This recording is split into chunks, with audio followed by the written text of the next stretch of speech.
Il existait une méthode dont Moscou ne voulait pas parler ouvertement. Une méthode qui transformait un drone ordinaire en une arme capable de percer plusieurs échelons d'une défense aérienne moderne. Et c'est précisément cette méthode qui fut employée à l'aube au-dessus de la mer d'Azov, là où la Russie estimait ses positions pratiquement invulnérables. 8 pétroliers, 7000 tonnes de carburant, et un convoi qui n'atteignit jamais sa destination. À 3h20, heure locale, 8 pétroliers de la flotte fantôme russe quittèrent le port de Taganrog. Cap, le détroit de Kertch. Cargaison, des milliers de tonnes de carburant destinées à l'approvisionnement de la péninsule de Crimée. Le convoi avançait dans l'obscurité, et ses équipages ne se doutèrent pas que 45 drones d'attaque ukrainiens de type AN-196 Lyuty volèrent déjà silencieusement au-dessus de la côte sud de la mer d'Azov. Leur mission avait été formulée avec une rigueur absolue. Pas une seule goutte de carburant ne devait atteindre le port de Kertch. Les 18 premières minutes ressemblaient à un raid de routine. Mais c'est alors que tout changea. Au cap Tchouska, à l'entrée du détroit de Kertch, le système russe de guerre électronique Krasuka 4 fut soudainement activé. Dans les 5 secondes suivant sa mise en marche, il commença à émettre de puissantes bandes de brouillage qui couvrirent l'espace aérien à basse altitude au-dessus de la mer d'Azov. Les canaux de contrôle des drones ukrainiens, la navigation par satellite et les liaisons de transmission de données furent affectés. Sur les écrans des opérateurs, le niveau du signal stable chuta brutalement. L'opérateur principal tenta de corriger le cap de la formation, mais les drones ne répondaient plus. 1 seconde, 2, 3. En ces 3 secondes, 2 Lyuty au centre de la formation perdirent le contrôle et partirent dans des directions opposées à une vitesse d'environ 180 km/h. Ils se percutèrent en plein vol et explosèrent au-dessus de la surface de la mer en une boule de feu. La télémétrie se transforma instantanément en chaos. L'altitude chutait par à-coups. Pour une formation volant à basse altitude, c'était un signal d'alarme critique, encore un peu, et les appareils restants plongeraient simplement dans l'eau sans atteindre le convoi. Le Krasuka 4 avait créé ce que les spécialistes appellent un seuil de suppression. Imaginez que vous essayez d'entendre un chuchotement à côté d'un réacteur en marche. Lorsque le signal de contrôle tombe à un niveau critique, le canal de données se rompt pratiquement. Perdre encore quelques unités de puissance, et toute l'attaque aurait pu se terminer au-dessus de la mer d'Azov avant même d'avoir commencé.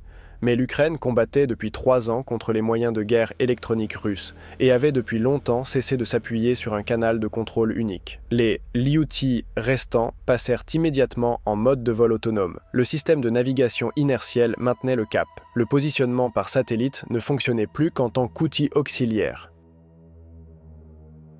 Le module de vision par ordinateur et d'intelligence artificielle commença à comparer de manière autonome la ligne côtière, la surface de la mer et l'horizon, corrigeant la trajectoire sans aucune intervention de l'opérateur. Le Krasuka 4 pouvait brouiller le signal de contrôle. Il avait abattu 2 drones, mais il ne pouvait pas aveugler l'ensemble de l'essaim. Les appareils restants descendirent encore plus bas, se fondant dans les interférences réfléchies par la surface de la mer et l'horizon sombre.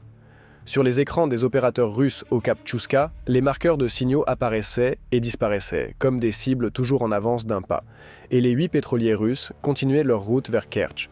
Pendant ce temps, une batterie du complexe de missiles solaires S-400 Triumph dans la zone du détroit de Kertch avait déjà acquis des cibles.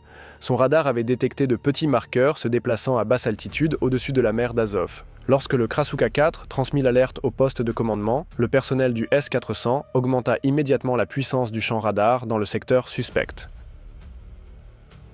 Sur les écrans apparurent progressivement plus de 40 drones progressant dans la même direction. Ce n'était plus une attaque insignifiante. C'était une frappe massive dirigée contre l'approvisionnement de la Crimée. Le commandant russe n'hésita pas. Par le canal de communication d'urgence, il demanda des moyens de destruction supplémentaires. La batterie S-400 de Féodosia reçut l'ordre d'entrer en action. Presque aussitôt, des missiles atteignant 4 fois la vitesse du son partirent des positions près du détroit de Kertch. Les fusées de proximité s'activèrent à proximité des cibles. 4 Lyuty explosèrent, presque simultanément, laissant de brèves traînées de feu dans le ciel nocturne. Quelques secondes plus tard, la batterie de Féodosia attaqua depuis la direction opposée, créant une sorte de tenaille d'acier. 4 autres drones furent détruits. 8 appareils disparurent des écrans, mais l'essai ne s'arrêta pas. Les 35 Lyuty survivants descendirent encore plus bas, se divisèrent en petits groupes et continuèrent leur progression en rasant la surface de l'eau. Sur les radars, les marqueurs commencèrent à scintiller, se confondant avec les réflexions des vagues et les interférences. Les opérateurs russes commencèrent à perdre patience. À l'intérieur du véhicule de commandement, le commandant russe fit un calcul froid. 2 batteries S-400 opérant conjointement disposèrent de suffisamment de missiles. L'Ukraine ne comptait plus que 35 Liouti. Même en tenant compte des défaillances, la puissance de feu était suffisante pour écraser l'attaque avant que l'essai n'atteigne les pétroliers. L'ordre fut donné, continuez les tirs. Les 2 batteries ouvrirent le feu. Mais cette fois, les choses ne se passèrent pas aussi bien. Sur les 8 missiles tirés, seuls 4 trouvèrent de vraies cibles. Les autres poursuivirent des signaux leurres et s'autodétruisirent dans l'obscurité.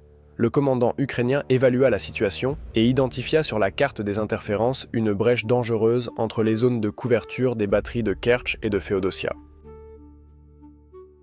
Ce n'était pas une zone sûre, mais une zone de chevauchement où les signaux des 2 radars, les interférences électroniques et les réflexions de la surface de la mer se superposaient avec une telle densité que les 2 batteries pouvaient à peine distinguer les vraies cibles, les faux marqueurs et même leurs propres missiles. L'ordre fut donné immédiatement. Les 31 Liouti restants descendirent à une altitude extrêmement basse, augmentèrent leur vitesse et pénétrèrent au cœur même de cette zone d'interférence.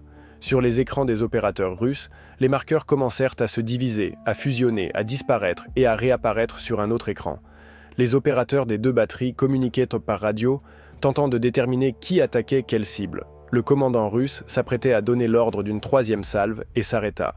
S'il tirait des missiles maintenant, il risquait de se perdre dans les interférences. S'il attendait plus longtemps, l'essaim traverserait la zone d'interception. Pour les Liouti progressant à grande vitesse, cette pause fut suffisante. L'essaim perça la brèche entre les 2 batteries S-400. Quelques missiles partirent à leur poursuite, mais un seul rattrapa le drone fermant la formation. Le groupe principal avait percé. Plus loin, le long de la côte azovienne, 4 complexes de missiles et canons anti-aériens Pantsir S effectuaient déjà un balayage continu aux abords de Kerch. Leurs radars avaient été conçus précisément pour ce type de mission, détruire les petits drones et les cibles à basse altitude à courte portée. Les opérateurs observèrent l'essai depuis presque 1 minute et le voyaient sortir de la zone de chevauchement des 2 batteries S-400, compactes et pas encore déployées en ordre de combat. C'était le moment idéal pour ouvrir le feu. Les missiles des 4 Pantsir partirent simultanément. Les fusées de proximité s'activaient les unes après les autres à l'intérieur de la formation, et 16 Liouti furent abattus de la formation en quelques secondes. Les opérateurs réduisirent immédiatement la vitesse, abaissèrent l'altitude et dispersèrent les appareils restants sur près de 5 km de mer ouverte. Le commandant russe remania instantanément sa tactique. Lorsque les cibles descendirent trop bas et se dispersèrent trop largement, les 4 Pantsir passèrent au tir d'artillerie anti-aérienne. Les canons jumelés ouvrirent le feu avec une cadence combinée pouvant atteindre 5000 coups par minute par système. Depuis la côte, des rafales traçantes d'obus de 30 mm lacérèrent la nuit au-dessus de la surface de la mer. 4 Liouti furent touchés. Le commandant ukrainien comprit que si l'ensemble de l'essaim continuait à voler à basse altitude, les canons détruiraient les appareils un par un. La décision fut prise immédiatement. 8 drones reçurent l'ordre de prendre de l'altitude, d'amplifier leur signature et de voler directement vers la ligne côtière, comme s'ils constituaient le groupe d'attaque principal. Sur les écrans des radars russes, 8 marqueurs devinrent plus lumineux, plus hauts et plus faciles à acquérir. Les opérateurs des Pantsir se concentrèrent immédiatement sur eux. Les canons se levèrent, les radars réacquirent les cibles. C'était un piège. Pendant que les 4 batteries étaient concentrées sur le groupe leur, 4 autres Liouti progressèrent le long de la côte si bas qu'ils se fondèrent presque dans les vagues et l'obscurité. Puis, ils changèrent brusquement de cap et se dirigèrent directement vers les positions des Pantsir. Lorsque les opérateurs remarquèrent la menace venant du flanc bas, la distance ne permettait plus de réagir. Les 4 drones kamikazes atteignirent leur cible presque simultanément.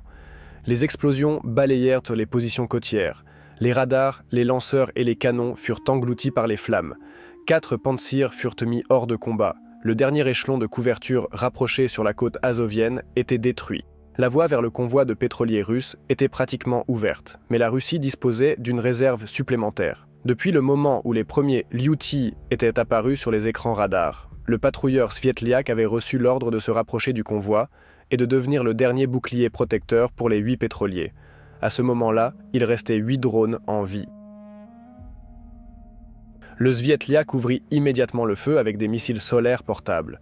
Les deux Liuti volant plus haut que les autres, ceux-là même qui avaient précédemment amplifié leur signature pour tromper les Pantsir, devinrent les cibles les plus visibles sur fond de ciel. Deux impacts les transformèrent en brèves lueurs au-dessus de la mer d'Azov. Les 6 appareils restants se plaquèrent immédiatement contre l'eau, là où les têtes chercheuses infrarouges commencèrent à se confondre avec les réflexions thermiques de la surface de la mer. 2 missiles restants poursuivirent de fausses signatures thermiques. Alors entra en action l'artillerie navale. Le canon de 76 mm ouvrit le feu avec des obus à fragmentation à fusée radio au-dessus de la surface de la mer. En 2 minutes, environ 180 obus furent tirés. Mais les drones changeaient constamment de direction, se plaquaient contre les vagues, virevoltaient brusquement. Le canon s'avéra trop inerte pour suivre de petites cibles sur des trajectoires chaotiques. Aucun Liuti ne fut détruit. Alors entra en action le système le plus dangereux du navire, l'installation d'artillerie anti-aérienne Hexatube de 30 mm. À moins de 5 km, elle dressa devant la proue du navire un véritable mur de feu. Un drone fut détruit par un impact direct et tomba à la mer. Il restait 5 Liuti. Les opérateurs ukrainiens les divisèrent. 2 prirent de l'altitude et se dirigèrent vers le navire sur une trajectoire ouverte, affichant des routes claires comme s'ils se préparaient à une attaque directe. 3 restèrent près de la surface de l'eau, changeant continuellement de direction à la recherche d'un passage sous le rideau de feu. Les opérateurs russes prirent les appareils volants en altitude pour des leurres et concentrèrent le feu sur le trio rasant la surface. L'effet fut immédiat. L'installation antiaérienne détruisit 2 drones directement au-dessus de l'eau. Le 3e tenta de frapper la proue du navire, mais fut touché par une mitrailleuse de gros calibre à quelques centaines de mètres de la coque. Les cibles basses étaient éliminées. Les opérateurs tournèrent les canons vers les 2 restants, mais il était déjà trop tard. Pendant que le feu était concentré sur la surface de l'eau, les 2 Liuti avaient repris de l'altitude à environ 450 mètres. Ils sortirent de l'angle de tir le plus favorable de l'installation anti-aérienne et attaquèrent par le haut. Devant les cibles des caméras de bord apparut enfin le convoi, 8 pétroliers progressant en colonne étirée vers le détroit de Kertch, fort tirant d'eau, pont bas, sous les coques d'acier, des milliers de tonnes de carburant. Sur les ponts des pétroliers de tête, des marins russes ouvrirent le feu avec des mitrailleuses de gros calibre. Des rafales traçantes rouges montèrent vers les 2 points sombres qui grossissaient rapidement. Quelqu'un utilisait des moyens portables de brouillage électronique, des impulsions de brouillage sur une large bande de fréquence, des tentatives d'aveugler les caméras par rayonnement laser.